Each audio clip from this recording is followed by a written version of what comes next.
اعوذ باللہ من الشیطان الرجیم بسم اللہ الرحمن الرحیم۔ السلام علیکم ورحمۃ اللہ وبرکاتہ۔ پیارے سامعین، آج ہمارا جو سبق ہے وہ سورۃ بقرہ آیت نمبر 27 ہے۔ اللہ رب العزت نے پچھلی آیات مبارکہ میں کفار مکہ کو چیلنج دیا تھا کہ تم اس سے ایسی کوئی صورت بنا کے لے آؤ، پھر وہ نہ کر سکے تو اللہ رب العزت نے پھر ان کی سرزنش فرمائی اور پھر ان کے اعتراضات کا جواب دیا۔ تو اللہ تعالیٰ نے فرمایا کہ بہت سے لوگ گمراہ ہو رہے ہیں اللہ کی نافرمانی کر کے، اور جن کی نیت صاف ہے اللہ تعالیٰ انہیں راہ راست پہ لے آئیں گے۔ تو اگلی آیت مبارکہ میں اللہ رب العزت فرماتے ہیں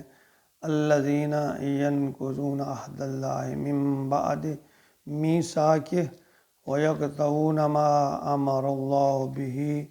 ان یوصل ویفسدون فی الارض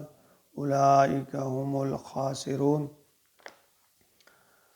اللہ تعالیٰ فرماتے ہیں الذین، وہ لوگ، ینقضون، جو توڑ دیتے ہیں، عہد اللہ ہے، عہد کرنے کے بعد، وعدہ کرنے کے بعد اس عہد کو توڑ دیتے ہیں، من بعد میثاقہ، یعنی جو انہوں نے عہد باندھا تھا، جو انہوں نے وعدہ کیا تھا، عہد و پیمان کیا تھا، اس کو توڑ دیتے ہیں۔ اللہ اور بندے کے درمیان جو اس وعدے کا تذکرہ ہے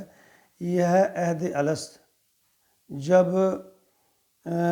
عالم ارواح میں اللہ رب العزت نے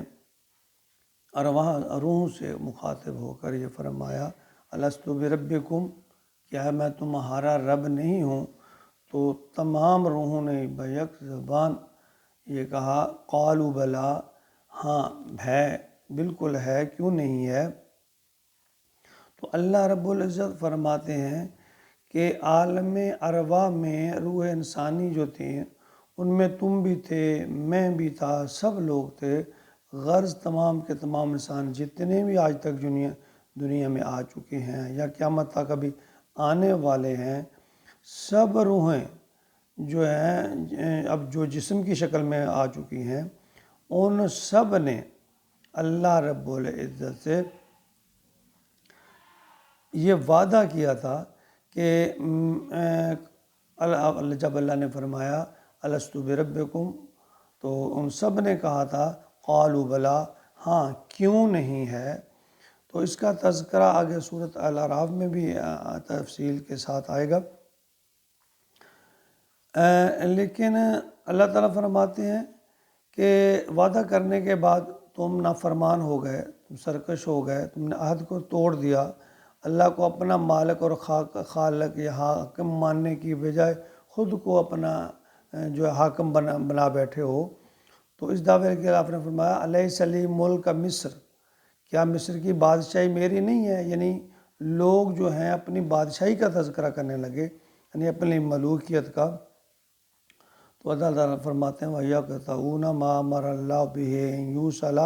اور کاٹتے ہیں اس چیز کو جس نے اللہ کے ساتھ جوڑنے کا حکم دیا۔ اب یہاں دوسری بات اللہ تعالیٰ نے فرمائی ہے، پہلے تو اللہ نے فرمایا جو آپ نے میرے سے وعدہ کیا ہے آپ اس کی خلاف ورزی کر رہے ہو، دوسرا فرمایا کہ اللہ تعالیٰ نے تمہیں آپس میں جڑے رہنے کا، صلہ رحمی کا حکم دیا تھا، لیکن تم مال کی طلب میں، دنیا کی ہوس میں قطع رحمی کرنے لگے ہو، بھائی بھائی سے جدا ہو رہا ہے، تو اپنی ذاتی اغراض کے لیے اپنے تکبر کو جو ہے وہ کر رہے ہو، اپنی تمام جو اخلاقی حدیں ہیں ان کو پس پش ڈال دیا ہے۔ تو شریعت کا فلسفہ یہ ہے کہ ہم دو طرح کے تعلقات جوڑنے کا کہا گیا ہے۔ ایک تعلق ہے بندوں کا اللہ سے جس کو ہم حقوق اللہ کہتے ہیں، اور دوسرا تعلق ہے بندوں کا بندوں سے جسے حقوق العباد کہتے ہیں۔ تو اللہ کا حق یہ ہے کہ ہم اسے حاکم اور مالک سمجھیں اور خود کو اس کا بندہ بنانے کی کوشش کریں، بندہ بنیں، جبکہ انسانوں کا حق یہ ہے کہ جیسے فرمایا گیا کونوا عباد اللہ اخوانا، کہ سب آپس میں بھائی بھائی ہو کر اللہ کے بندے بن جو اس ضمن میں جو ہے اہم ترین جو رشتے ہمارے قریبی رشتے ہیں ان کا ہمیں لحاظ رکھنا چاہیے۔ آج کے اس دور میں جو رشتوں میں پھوٹ پڑی ہوئی ہے یہ بس ذاتی مقاصد، نہ مادہ پرستی نے ان کی جگہ لے لی ہے، تو اللہ تعالیٰ نے اسے منع فرمایا۔ اللہ تعالیٰ فرماتے ہیں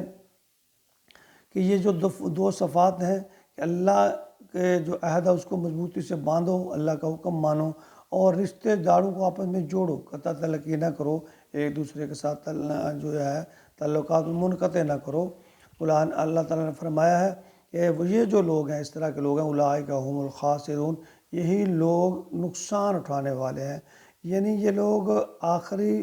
اور دائمی خسارے والے ہیں۔ اس دنیا میں بھی ان کی کوئی عزت اور وقار نہیں ہوتی، اور آخرت میں بھی اللہ تعالیٰ نے ہمیشہ جڑے رہنے سے، اور ایک حدیث مبارکہ ہے مختصر، اس میں حضرت صلی اللہ علیہ وسلم نے فرمایا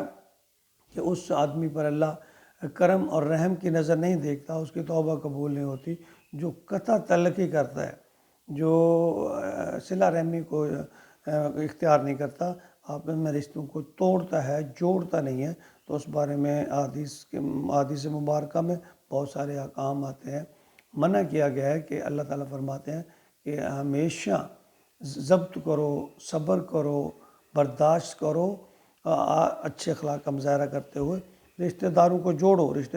جوڑو، نہ کہ توڑو۔ اللہ تعالیٰ ہمیں اپنے اللہ تعالیٰ کے اس حکم پر،